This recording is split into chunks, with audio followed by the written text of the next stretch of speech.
vipi hapo Mdudu? Kama kaa poa sana.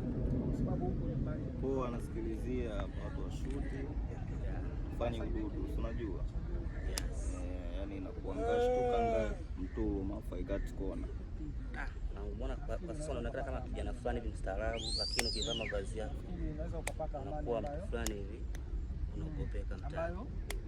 Kwa sababu mimi niko kwenye mavazi ya kazi na kuwa ni mtu wa kazi, sio, unaelewa? Kwa lazima ni kazi, lazima nitishe. Sasa nikiwa hivi fresh tu by order, tunapiga story, tunachekeana, unajua. Inaonekana maisha ya kweli mwanangu ni mtu mmoja pisi sarabu. Of course ni kweli. Ila ukijichanganya, ukiingia kwenye muziki, ukiingia kwenye 18 unaisha, yani unajua. Mimi stabiliki. Yani 50 tu 100 hiyo tunaita, unajua. Okay. Afu kwa nini unapenda kucheza na kama vile unapiga fegi? Kwani wewe unatumia fegi? Bwana, mimi fegi situmii, sema kwa sababu ya karakta naocheza lazima niweke uhalisia ndani yake. Sio mbona, lakini sio kama natumia, situmii. Okay. Unawaambia nini wanaokutazama ambao wanakuchukulia kama mtu fulani hivi kibaka, jambazi? Naambia wasinichukulie mimi kama kibaka ama jambazi, kwa sababu mimi ni mwana sanaa, nafanya sanaa. Kwa hiyo watulie, wafuatilie kazi nzuri, wafuatilie kazi bora kutoka kwa director Gozi. Hivyo tu, mimi sina mengi ya kuongea. Okay, ukitaka kupata mitandao ya kijamii utacha kama nani?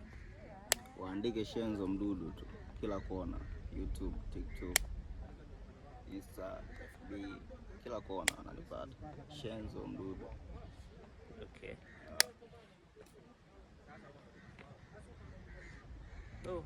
Naona simu yapo. Ina thamani gani simu hii? Hii bei ndogo tu, hizo DT, simu za mkopo hizi. Unatumia simu za mkopo star kabisa.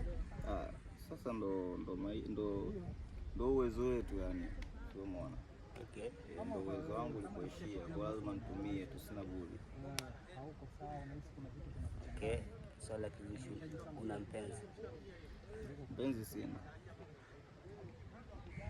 Kweli kaka? Mpenzi naye. Mbona kinyonga? Mpenzi naye. Unampenda? Of course, yani yes. Hakuna mtu ambaye ana mpenzi akawa mpendi mpenzi wake. Anaitwa nani? Hapana, hapo kwenye jina siwezi nikataja, kwa sababu pia yeye ana ndugu zake, ana makaka zake, ana wajomba zake, ana nini zake, marafiki zake. Nafikiri haitakuwa vyema kuliweka hadharani, so waelewe tu kwamba Shenzo ana mpenzi kwenye mahusiano. Okay, lakini si unampenda, unaweza kumweka hadharani. Unaona wasanii wengi waga nawaweka wapenzi wao hadharani. Sasa mbona unakataa? Unaonekana nao wengi sana. Hapana, kama wataelewa hivyo, mtaelewa hivyo kwamba na wengi, basi eleweni hivyo. Ila na mpenzi na nampenda, ila kumweka hadharani ndo uongo, haiwezekani.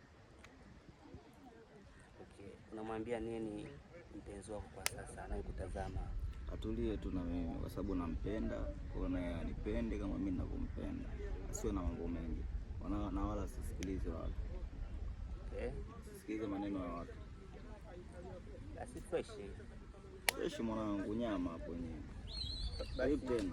Basi waambie Watanzania wasisahau kusubscribe channel hii.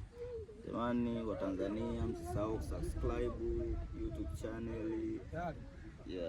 Tayari. Kitu ambacho msichokijua. Okay. Hii kitu tunachofanya hapa ndo mnavyoona